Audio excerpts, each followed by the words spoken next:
Good morning, everybody. Hopefully you had a wonderful summery weekend. We got a good call here today. A reminder from last week, 5Q tape breakdown. He starts strong, then fumbles. Listen to the danger of paraphrasing their answers and how to do it better. So, guys, do we want to paraphrase or do we want to parrot when we got them, when we get on their side? We want to parrot them, because if you paraphrase, it sounds like you're giving them a better answer than they gave you, and that actually makes them feel like you didn't hear them or that you didn't think their answer was good enough, and it starts to irritate them sometimes. So when we're getting on their side, we have, first of all, acknowledging, which they say, yeah, that's right, or good, you bet. So that's the easiest way. The second way is to parrot. So whatever they say, you say it back to them word for word. And then the third is empower. But when we're parroting, do not paraphrase. You got to empower, because you can listen to what happens when you don't do it that way. So if you haven't listened to that, go back and listen to that. It's a great learning experience. I want to thank Mark, because he forwarded this article to me. It's crazy. When a 59% annual return just isn't enough. This is from the Wall Street Journal. Investors appear to be growing more and more optimistic about how their portfolios will perform in the years to come. Disappointment is bound to follow. Guys, in 90, you probably heard me talk about this before. In 97, 98, 99, I had an OBGYN who thought he was going to be able to retire in 3 years, and it's because he thought the same rates of return he was getting 97, 98, 99 were going to go forward. So let's do a little poll here. A survey was done with investors, just regular old investors, asking them what they thought future rates of return for the stock market would be. So everybody write down what their guess is and what investors thought. Before we actually get to the next slide, what do you think investors think that the stock market is going to do performing going forward year by year? Not just this year, but what the annual average rate of return for the stock market is going to be going forward. So type in some answers. So we got a 12%, 25%, 12, 15, 12, 12, 15. You guys are pretty darn smart. 18, 5. So we'll read here. In a recent survey of 750 U.S. individual investors, Natixis investment managers found that people expect to earn 17.3% this year after inflation. Over the long run, they think we're going to earn 7.5%.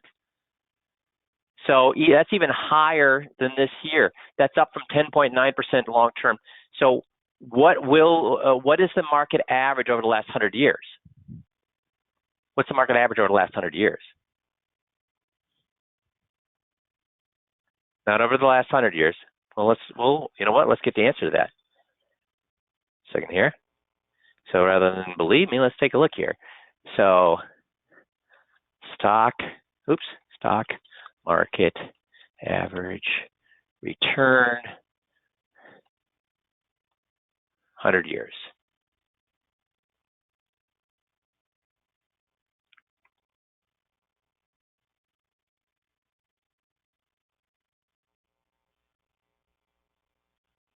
Circulated market is average 10% a year. So now where are we right now with the fact that the market's so high? With the P as high as it is right now, the average rate of return is negative 0.4%. And again, that's a range. So if we go down here, it's saying based on where the PE is right now, if we're really lucky, what will be our rate of return over the next 8 years? If we're really lucky, if the stars align, because the market's so high, or the market's so high and PE so high, we'd be lucky to break even. If it just goes to reverse to mean, we're going to lose 4.8%. If we're really unlucky, it'd be an average rate of return of negative 13%. I don't think we're going to be really unlucky with everything that's going on. But even if we're really lucky, how close is that to the 17.5% that people think we're going to get? How close is that to even the 10%? Now, again, should we expect a 10% rate of return over the next 8 years? With where the market is right now, is it even going to be close to that? And the fact that people now think that they're going to get a 17.9% or 7.5% rate of return, that makes the market less or more dangerous? So to earn gigantic returns, such stocks can provide it takes enormous skill, phenomenal luck, and nerves of steel to withstand blood-curdling losses. In other words, you have to take enormous risks. That 77% of the U.S. investors in the survey say that if they're forced to choose between keeping their money safe or a high return, they would choose to keep their money safe. That implies the expectation of getting 17.5% out of the stock market portfolios is more of a wish and a dream than a rational forecast. Because guys, when you talk to most people, when you're doing a 21-point checklist, do most people think they're taking more risks than they thought or less risks than they thought? What ends up happening? Are they taking more risks than they thought or less risks than they thought? Yeah, invariably. Hey, Jeff, when you've helped guys, do most investors think they're taking more risk or less risk than they thought? Oh, most people are thinking they're taking a lot more risk than they thought. They think they're taking more risk or than they were, well, right? When So they see they thought the they were risk taking. they thought Yes. they were taking less risk, but when they see the numbers, it's a lot more risk than they thought. Right. And that's the unfortunate thing, guys. So they think they're going to get a 17.5% rate of return, yet they think they're taking how much risk? Not very much. Is that so? Again, that's what we talk with behavioral economics.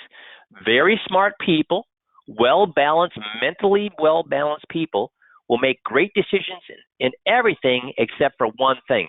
Where do they go off the reservation when it comes to making good decisions? When what is involved? Money, that's right. Is it reasonable to think that if the stock market's going to earn 17.5% rate of return on every year going forward, and yet believe that you're taking less risk than you actually are? Is that in any way a mentally balanced way to approach retirement, your investments, anything to do with your ability to fund your retirement going forward? So when fantasies collide, and would you say right now we're in a situation where fantasies are colliding? What people think we're going to expect and what all the numbers are telling us, they're colliding enormously. So when fantasies collide with the real world, dreamers get their hearts broken. As the great analyst Benjamin Graham wrote a long time ago, operations for profit should be based not on optimism, but on arithmetic. 17.5% is unbelievably optimistic and, in fact, impossible. And the arithmetic tells us what? Not good. Make sense? So that's enough on that. So today's main topic is how can advisors better communicate with clients? Y-Charts did a great analysis of this. So for some time, there have been rumblings of a renaissance in the wealth management industry for fee compression, and now zero commission trading, the rise of model portfolios, and the impending great wealth transfer are individually in combination transforming the world in which financial advisors live and operate. Guys, when this big wealth transfer occurs, that wealth is going to millennials, it's going to Gen Z, and how much are those generations willing to pay for money management compared to what the boomers are paying? Even boomers, yeah, they think they can get things for nothing. So is fee compression going to continue, or is it an accelerate, or do you think it's going to flatten out? It's going to continue and accelerate. As advisors rack their brains for ways to differentiate themselves and relate to a new generation of clients, the one old-fashioned technique may be the answer: better communication. Because millennials think they do or do not need us. They've had information at their fingertips for how, and again, we understand information does not equal wisdom. But to them, information is what? Makes them all-knowing, or makes them think, wow, there's a lot of stuff I don't know. Makes them think they're all-knowing. The only way we can reach out to them and get them to understand that that's not necessarily the case. And here's the thing, even if you find a millennial or a Gen Zer that's willing to pay you your fees, what are their friends telling them? What are their friends telling them? Don't do it. You're crazy. That's stupid. Why are you paying him? Here, look at what I'm doing. I'm on Robinhood. I'm on Chime. I'm on whatever. Look at, I'm paying that. See that? So you need to be a better communicator. Just like in 97, 98, 99, when the market was screaming up and I was putting all my clients into FIAs, guess what their friends were saying? Are you an idiot? FIAs, they're taking your rate of return. Look at what I'm making. And I had actually a veterinarian come to me and say, this is about five years ago, maybe even 10 years ago. They said, Mike, I can't thank you enough, because all my friends that were telling me I was crazy for putting the money into those annuities you told me about, and back then you could put all their money into those, and I had all this guy's monies in FIAs, because an FIA is simply a balanced portfolio, isn't it? It's not going to beat the market. It's going to be better than bonds. It's a balanced portfolio. So back then we can't do that anymore, but I had all his money in FIAs. Guess how he came out compared to, by 2012, guess how he was compared to all of his buddies who put all their money in the market. But if I hadn't had great communication, what would he have done? He would have listened to his buddies and put it there. So out of 650 respondents in this survey, and so the age, there was 19% below 30, 30 to 39, 19%, 40 to 49, 17%, 50 to 59, 25, or 20%, and 60% of 25 over age 60 was 25%. And you can see, so it was a well-rounded survey. 36% had less than 100K, but the rest had more than 100K. In fact, 2% of them had greater than 5 million. So this is a great cross-section of the people we work with. Survey results, number one, your clients do not feel engaged. The majority of survey respondents, and nearly half of the high AUM respondents, guys, nearly half of the high AUM respondents say they hear from their advisor infrequently, and more than a quarter feel that their advisor contacts them very infrequently. That's dangerous. Your clients want personalized communications ranging from advisors' perspectives on the market to portfolio-specific updates. And when clients hear from their advisors, they want content that is hyper-relevant to them. Now, there's also been surveys that I've shared with you before. If all you do is talk to them about money, however, what else do they think about you? When they view your relationship and all you do is money, money, money, money, money, money, and sure, they're going to stay with you, but they're always going to be wondering if the only thing you care about is their money. You got to be talking about personalized things as well. In fact, most high net worth people expect 24 contacts per year, non-financial contacts per year, non-financial contacts per year, because they want to know that you care about them as a human, not just about their money. Your success can be directly impacted by your communication strategy. Clients resoundingly answered that the frequency and style of their advisor communications directly impacts their confidence in a financial plan. Why? Because if you're constantly contacting them, and many of these contacts are about non-financial things, they know that you care about them as a human being. So guess what happens to their confidence in their financial plan? Goes up, because they know you're not just about the investments. Their likelihood of retaining the advisor and their willingness to refer their advisor to friends and families all go up when you have great communication. So when they asked these people, 28% said that they were infrequently contacted. Very infrequently contacted. 36% said they were infrequently contacted. So that's well over half, right? 32% said frequently. 4% said very frequently. So if they had less than 500,000 in AUM, 69% said they were infrequently or very infrequently contacted. 69, that's 2/3 of them with less than 500,000 said they were infrequently or very infrequently contacted. And guys, how many high net worth clients did I have? When I was making $1 million a year, how many high net worth clients did I have? When I was making $1 million a year, how many high net worth? I had zero. I had zero high net worth clients. My highest, I had one guy with 800,000. The rest were in the 100, 200,000. Now, why was I making $1 million a year? Because I was closing every single person that I got in front of. So would we be happy to have with somebody with $300,000, $400,000, $500,000 of AUM? You should be. If they had more than 500,000 AUM, almost half still said they were infrequently or very infrequently contacted. So see, and our best prospects are our clients' best, or our competition's best clients. Would you like somebody that had over $500,000 AUM? Would you like them as a client? Heck yeah. And if their guy is not contacting them very often, guess what that competitor is doing? They're making a major mistake.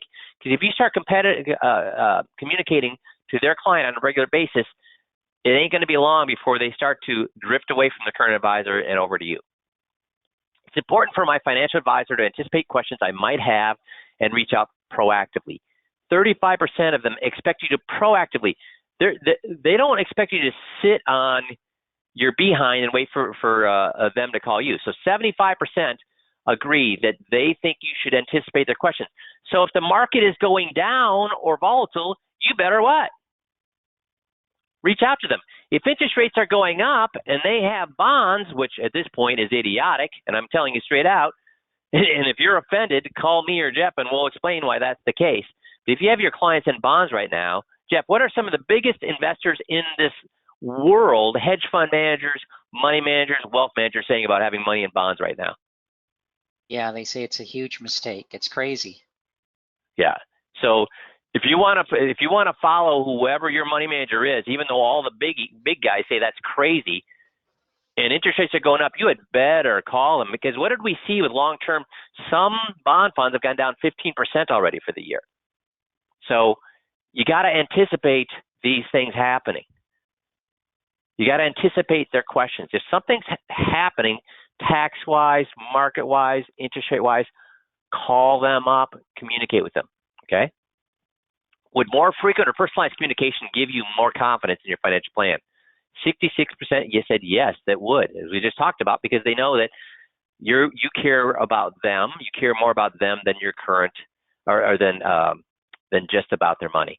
Respondents who are frequently contacted, 57% said yes, even more frequent. So would more frequent personalized communication give you more confidence?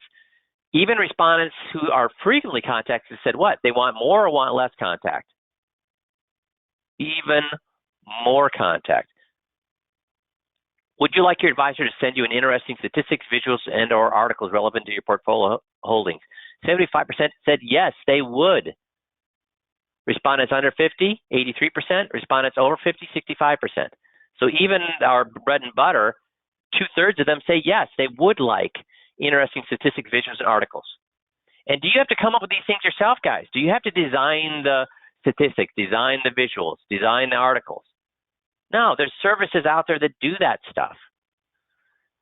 Through which channels would you like your advisor to send these things to you? Interesting statistics and visuals and articles relevant to your portfolio holdings.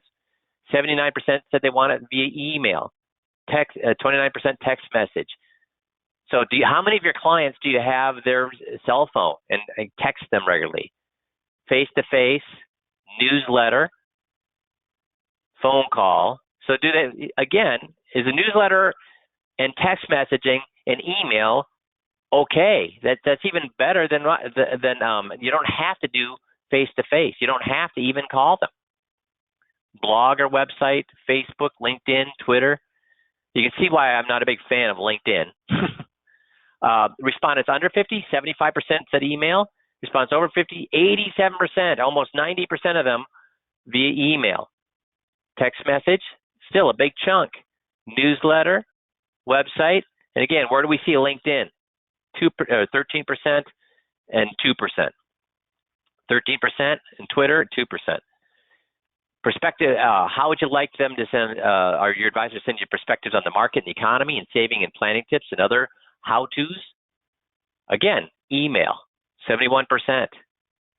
Phone call, face-to-face. That's where we, that those annual or semi-annual meetings are important. And should we just be going over their investments, or do we have a well laid out plan to go over with them every time we have those annual meetings? We do, because you want to be reminded them you're not just about the money. You also have all those non-financial things that we talk about in the 21-point checklist to review every annual meeting. Text message is still high. Facebook, you can see it starts to go down. Would more frequent and or more personalized contact with your advisor result in having more confidence in your financial plan? Again, 63% said yes.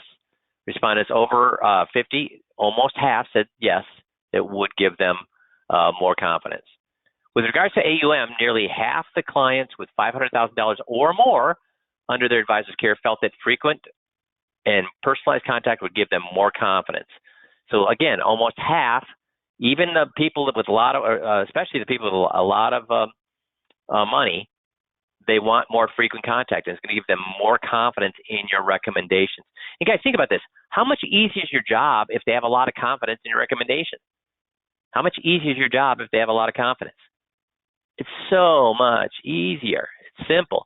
And how much work, once you have this stuff set up, this contacts and touches and emails and those kind of things, once you have them set up, how much work and effort does it really take to touch them on 2-3 times a month? A lot of work or not very much work? Do we have technology and systems that allow you to touch these people 2-3 times a month with very little effort? Yes, we do. If you don't know how to do that, then we'll talk about it here at the end. Would you consider your advisor's frequency and style of communication when deciding to retain his or her services? 85% yes. Advisor's frequency and style of communication. 85% said that's going to determine if I stay with him or not. People over 500,000, almost 90% said yes. You better be contacting your clients on a regular basis. Would you consider your advisor's frequency and style of communication if you recommended his services to a family member or friend?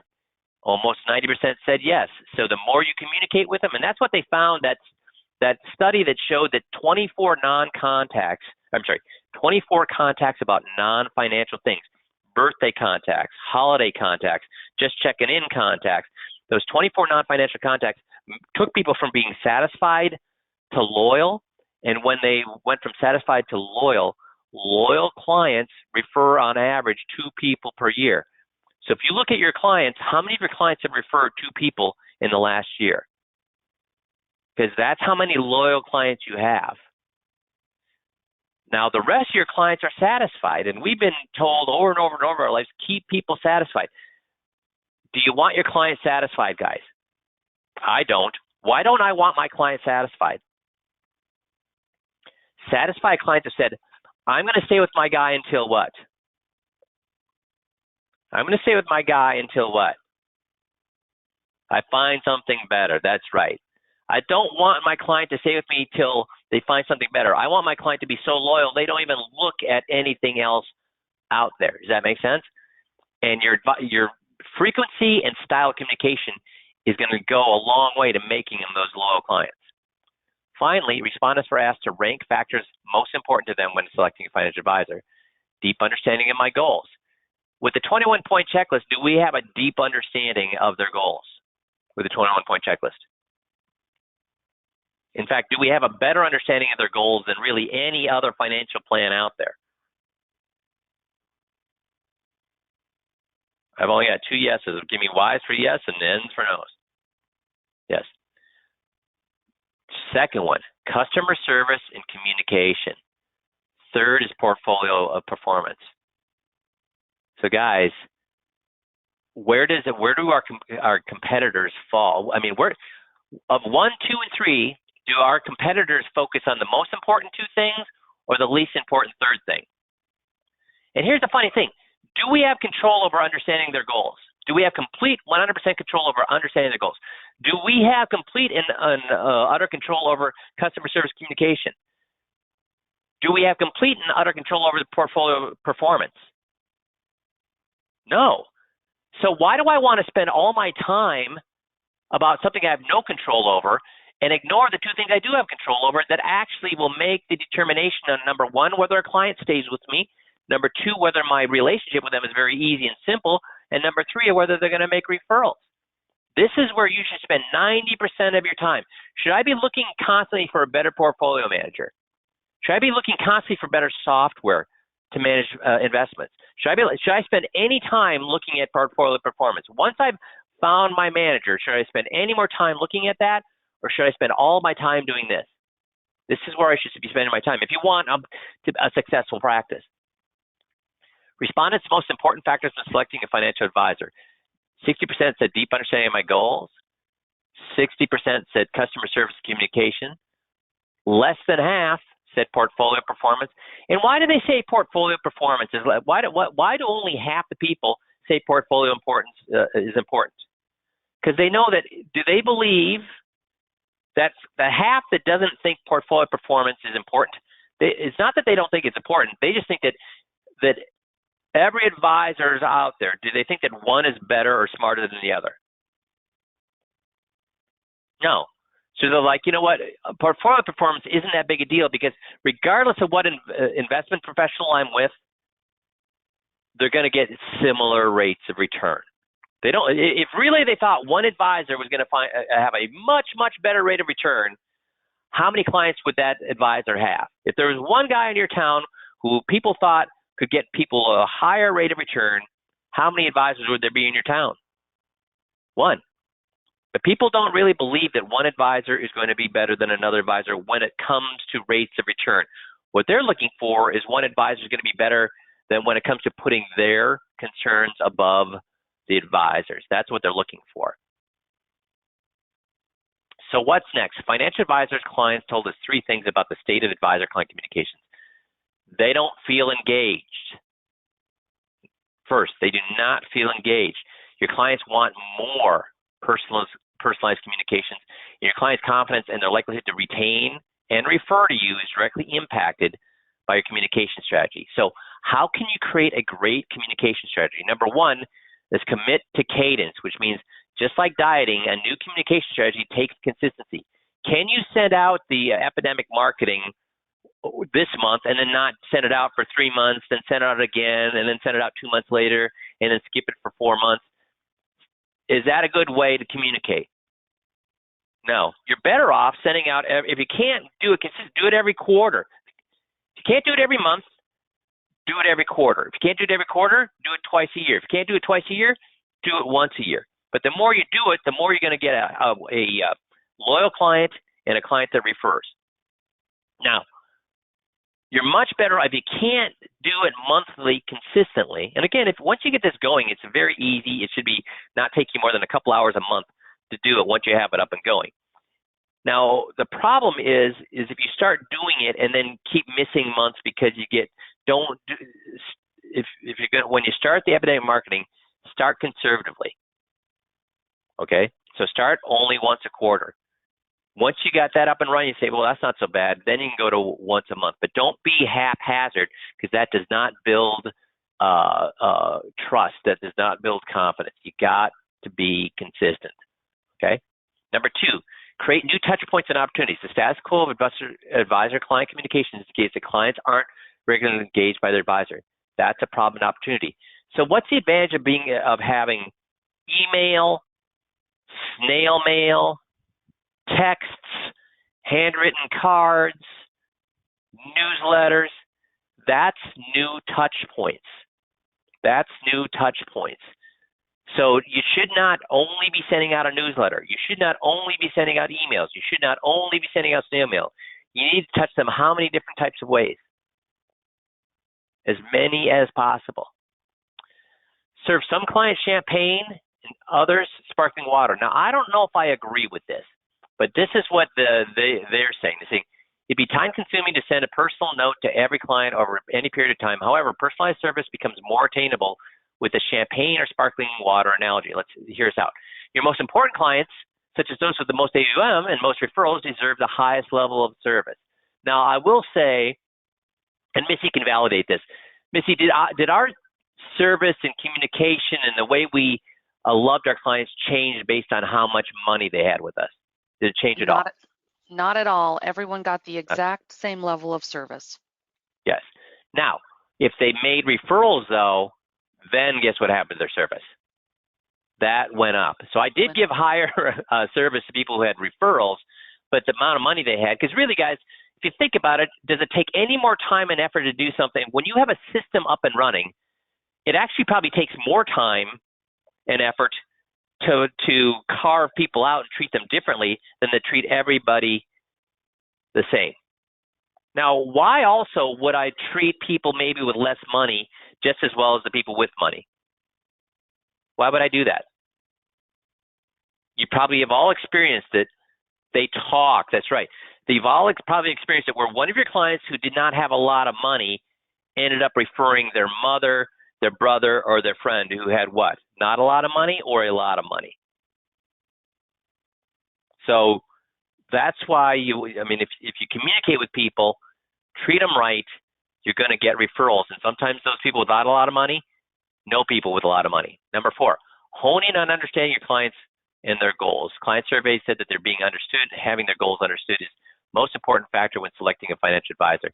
So when the 21-point checklist, who really feels, which one of the couple really feels that we understand their goals?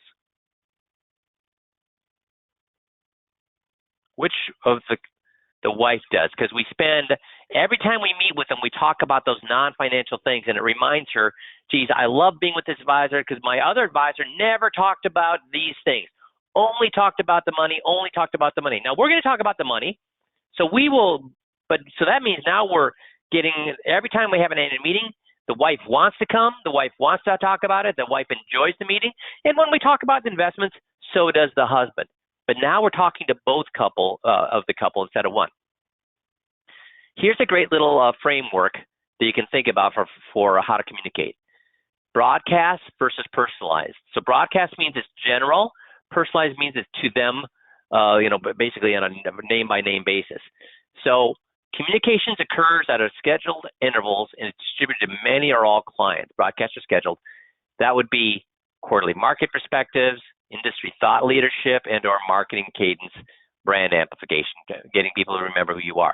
Ad hoc, you can do this as things happen. Communication is instigated by firm or market events, and it's sent to all firm stakeholders. So basically what this is saying is that if interest rates go up, stock market gets volatile, taxes change, should we wait for the quarterly or should we do it right away? Should we wait for the quarterly or do it right away? Ad hoc means when things happen, you do them. So when things are changing in the market, things are changing politically, things are changing tax-wise, things are changing interest rate-wise, you should contact them right away. Personalized communication is a one-to-one to one-to-one and may be employed for key accounts and prospects. Now, my opinion is either you want a client or you don't want a client. If you don't want a client, then give them to somebody else. If you do want a client, you communicate with them. It shouldn't be based only for your best clients. And then personalized ad hoc communications is sent to one or a few individuals, often during important periods in advisor-client relationships. You've all probably heard this. When I was making $1 million a year, I still wrote 200 handwritten cards per month. Every Thursday, I sat down and wrote 50 personalized cards. And so one of the things that I did was on the client's anniversary, the day they became a client of mine, if they became a client of mine today, July 12th, next July 12th, guess what they would get in the mail? Handwritten note saying, thank you so much for the year's trust that you've put in me. I appreciate you and all the things that you bring to me and my family and my business, and I appreciate you. So every single business anniversary, they got a handwritten note. That was one of the things they did. They all got birthday cards. They got postcards for 4th of July.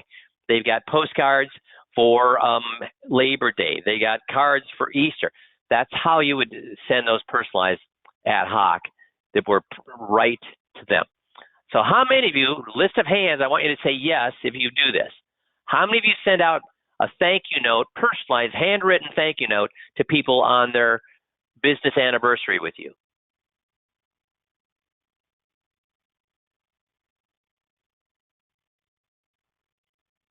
Why if yes? So guess how many, guys, guess how many whys I got? With all the people on the call, guess how many whys I got? None. So guys, please, please, please. Why is a handwritten note the most important communication you can do? How many handwritten notes have you received in the mail this year, you personally? Besides, take mine out. If you take the ones that I write to you out, how many other personal handwritten notes have you gotten? Richard says 1 on my birthday. Yeah. So how do they stand out? What does it tell you? If somebody's taken the time to handwrite you a note, what does it tell them about their belief system when it comes to you? You're worth the time and effort, or you're not worth the time and effort to sit down and write that handwritten note? Yeah, John, it's completely affirming. Right, Mark? It shows that you take the time to care. So please, please, please start communicating, start using the epidemic marketing. We have all sorts of, remember, if I just quick go here,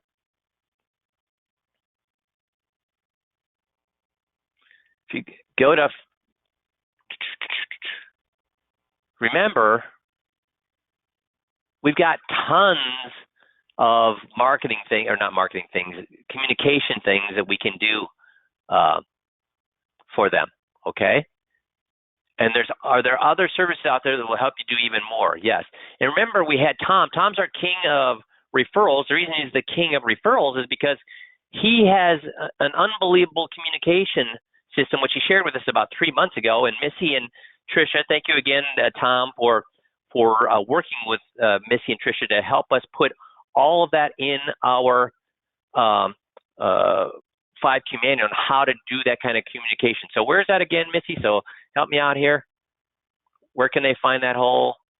Is it getting started? It's under getting started. Yep. And under toolbox and the step-by-step there it is. process from prospect to client.